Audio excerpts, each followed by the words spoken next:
guys, welcome back to my channel. Today's Saturday, March the 17th. And for all of you who celebrate St. Patrick's Day, happy St. Patrick's Day. I don't celebrate it because I was married to an Irishman for 19 years. And St. Patrick's Day was just another excuse for him to get drunk. But anyway, I want to talk to you today about, the old saying that you love somebody warts and all. Well, I'm just wondering, literally, can you love somebody warts and all? When I was living in Covington, Louisiana, back in the late 1970s, that's when I was married to the Irishman, and he is the father of my 3 children. But anyway, I had taken a little part-time job at a store called Woolco, and that was a spinoff of F.W. Woolworth Company. So I was working as a cashier there, and so this man and lady came through my line, and I knew who they were. I had seen their pictures in the newspaper, and they were well known in the area because the man was the pastor at a church there in Folsom, and they ran a foster home. And themselves, they had raised about 23 children, foster children. So I knew who they were. But anyway, when she came through my line, I had some warts on my middle finger, two big old warts. And I was always embarrassed by them. So when I finished checking her out and handed her her change, she said, do you care if I pray for your warts? Well, I was just taken aback, I thought that was witchcraft or something, but I didn't want to be rude to her, so I just said, okay. So she put her 2 fingers on my 2 warts, and she mumbled a little prayer. Well, then they left, and I totally forgot about it. I did not believe in it. I never even gave it another thought. Well, about 6 weeks later, I noticed that the warts were no longer on my finger. So I was just amazed that really did work. Well, my son Jason, he was about 8 or 9 years old, and he had some warts on his hand. So I called the lady up. I don't remember her name. I wish I could.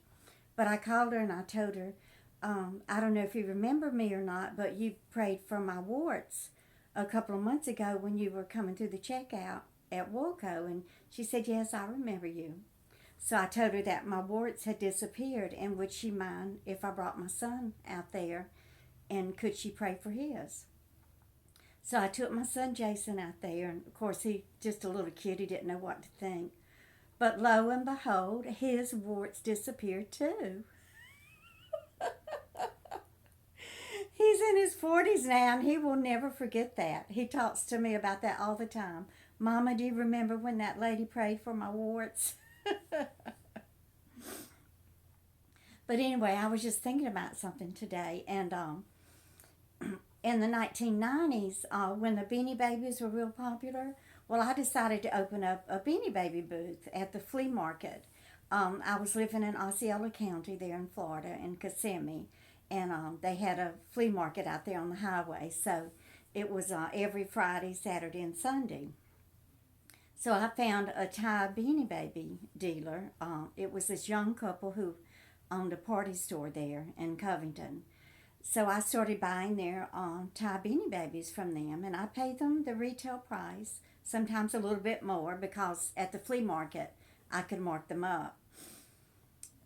But anyway, across from my booth, across from the aisle there, was another booth set up, and it was this man. His name was Bob. And he used to make these wooden signs like you would hang out on the front of your house, or that would dangle from your mailbox that said the Smith family or the Jones family. Well, he made those wooden signs for people. Well, we started talking, and we got to be friends and everything. And he had a girlfriend. Her name was Donna, and she would come and work in the booth sometimes. But he also had a home in Knoxville, Tennessee. So during the winter, he would open up his booth, and Donna would usually stay in Tennessee. I believe she had a job up there.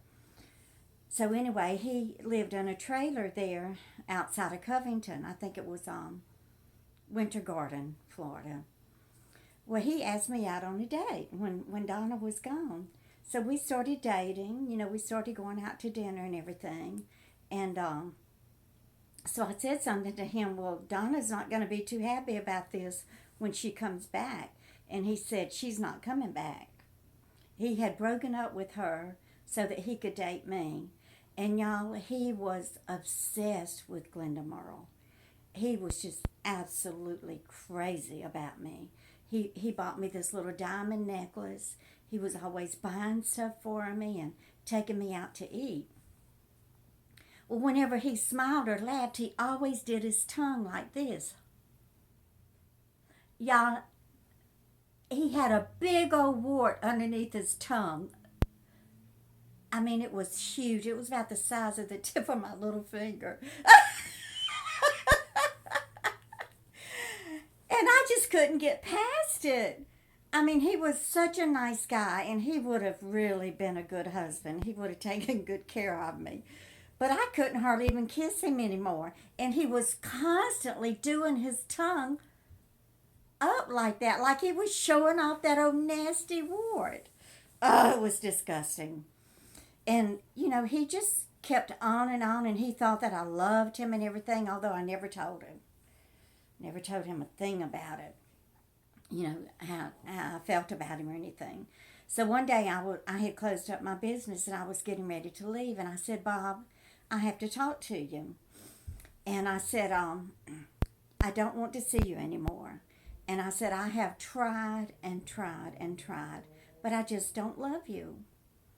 I still couldn't bring myself to tell the guy that he needed to get rid of that big old wart on the bottom of his tongue. So I broke up with him, and that was it. He did take Donna back. She started showing up again. And then after I moved up here, the second job that I got was working as a nanny for a physician in another town here. And he had a real good friend, this couple who were, they're Italian. Actually, they don't live too far from me, but they would come over and I would, we would cook big dinners on Friday nights and everything. And her name was Maria. Well, she was always trying to fix me up. So she had a friend named Kirby, and she just talked about him all the time and wanted to fix me up with Kirby. So I agreed to go on a date with him. So Kirby called me up and wanted to meet me down the road at the Dunkin' Donuts. He wanted to check me out before, he asked me on a date or anything. So I went down to the Dunkin' Donuts, and he was in a little BMW convertible, little sports car. It was like a bluish color. So, he got out, and, we started talking and everything, and I really didn't look at him that closely. He was a little bald, but that didn't bother me. So I got in the car with him, and he took me to the Italian American Club. So we went in, and we sat there, and he ordered drinks, and I really don't drink. I mean, I will have a beer every now and then.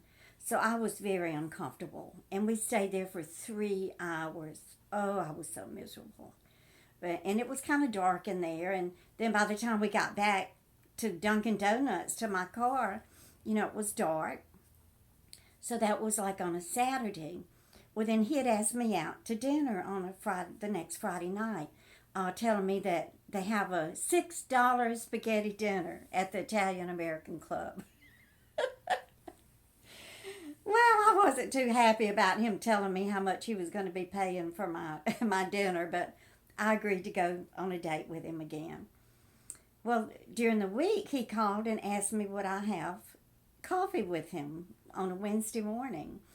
And I think that must have been a couple of days that I was off that week. So I got up early that Wednesday morning and met him at the Sunset Diner over here. So we were sitting there, and he was kind of facing the window, so I got a real good look at his face, and he had a big old wart on his face. knew I could not date him. Isn't that terrible to be so judgmental? But it just grossed me out. You know, he thought he was such a jock and wanted to meet me in the parking lot at Dunkin' Donuts and check me out when he's the one walking around with a big old wart on his face. So I ended up just canceling that date with him on Friday night. I never did go out on a date with Mr. Wartface. But I was just wondering, have y'all ever encountered something like that where, you know, you really had an opportunity to, you know, to get to know somebody, but they just had a flaw on them that you just couldn't get past? So this is getting too long. Thank you so much for watching, and y'all just hit that like button and subscribe if you're just passing through here, and keep on coming back. Bye, guys.